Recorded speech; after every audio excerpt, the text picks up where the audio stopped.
Ito na po yung ating pipino. Ating pong padidiligan na nga.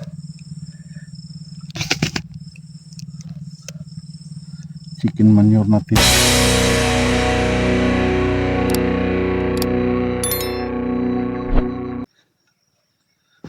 So, ayan, good morning.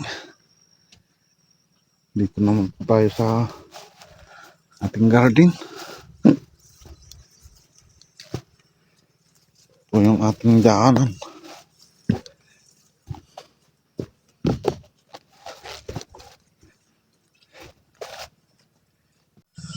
So ayan, nakarating na rin po tayo dito sa ating taniman. Ating pong ngayon po ay ang didilig po natin ngayon ay itong tinunaw ko pong chicken manure. Ito po yung aking didilig dito sa kanyang mga gilid-gilid. Ayan.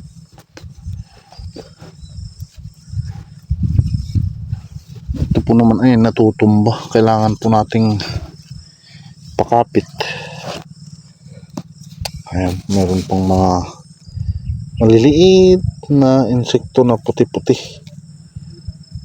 Kailangan po nating ma-spray ito para matanggal. Ayan. Ayan, dito yung kanyang ugat. Kaya kailangan pong dito natin siya bubuhos yung pataba. Ayan o. Ayan, naputol pa. Kaya mas magandang dito natin siya ibubuhos sa gilid-gilid lang po. So ayan, ito na po yung ating pipino.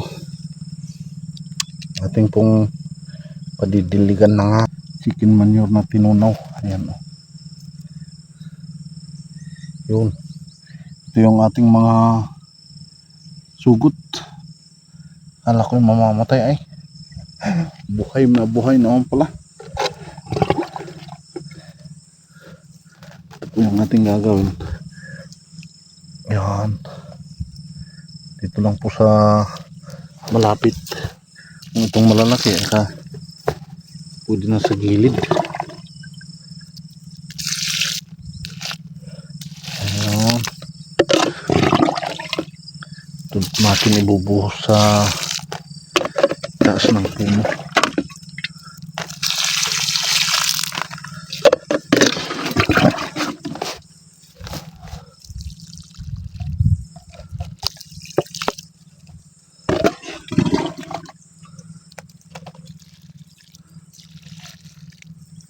Iyon ang ating gagawin.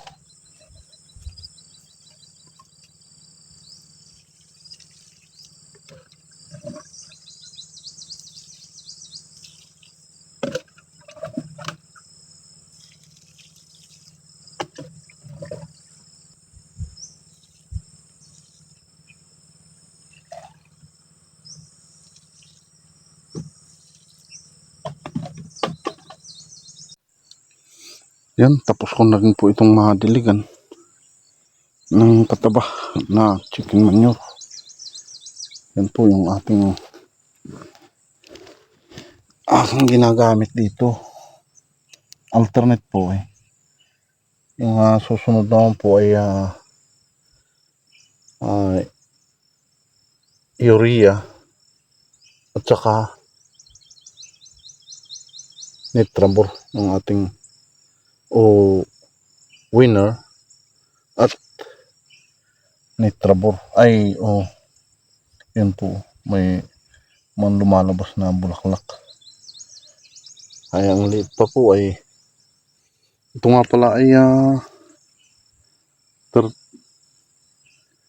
27 days na.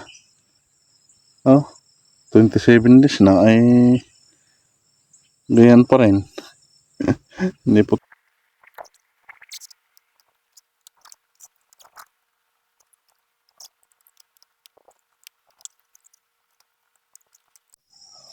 So ayan, ganito na po yung labas na ating ginawa. At ito lang po yung ating gagawin. Sabit lang po natin dyan. Ay ganun po.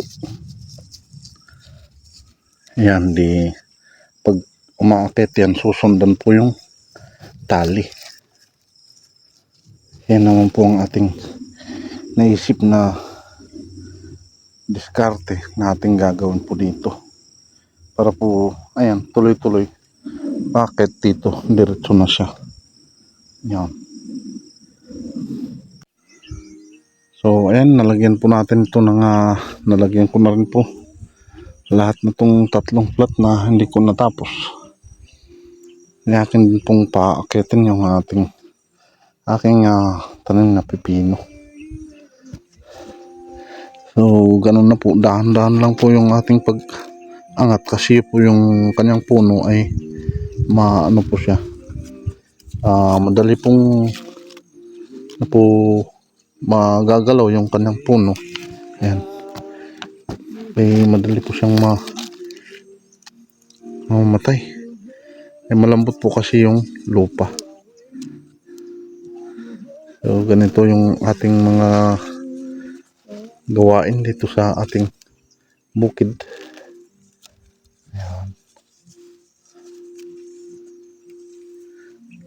Ganun lang po natin siya para maka-akyat po siya. Ito. Ayan. Ganyan lang.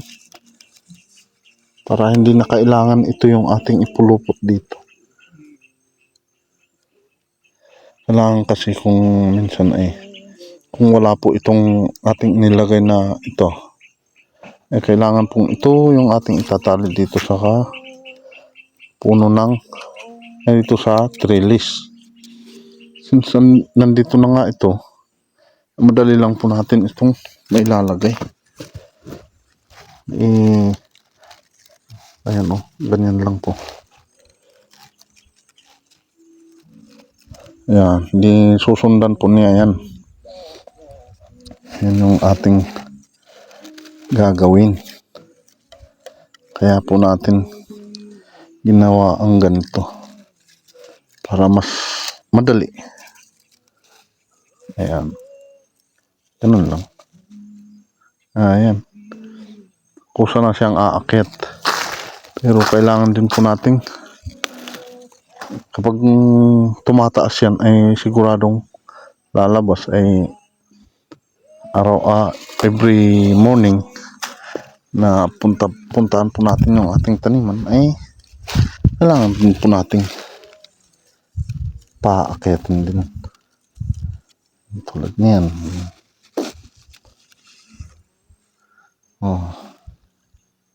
So ayun.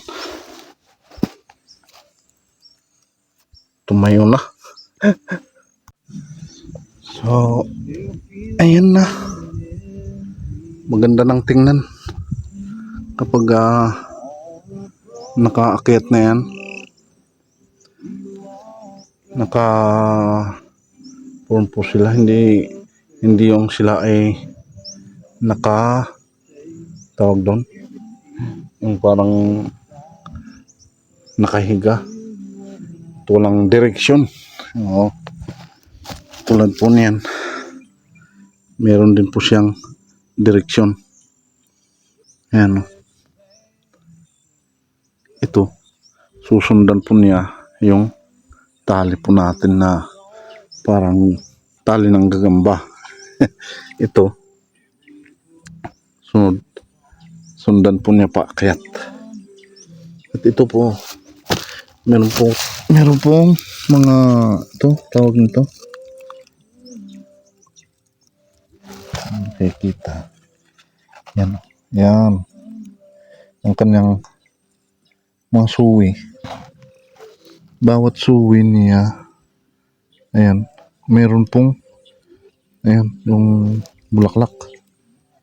Nagsisimula yung bulaklak niya. Dito rin sa taas. Meron. Kaya, sana magtuloy po yan. Para meron pong sa puno. At meron din pong mga tawag doon, sanga. Para magsasanga din po siya kasi imbis na dala-dalawa yung aking tinanim. Ayan, dalawa sana. Pero hindi lumaki.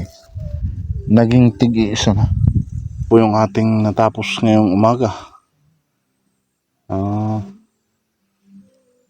Uwi naman po at kakain.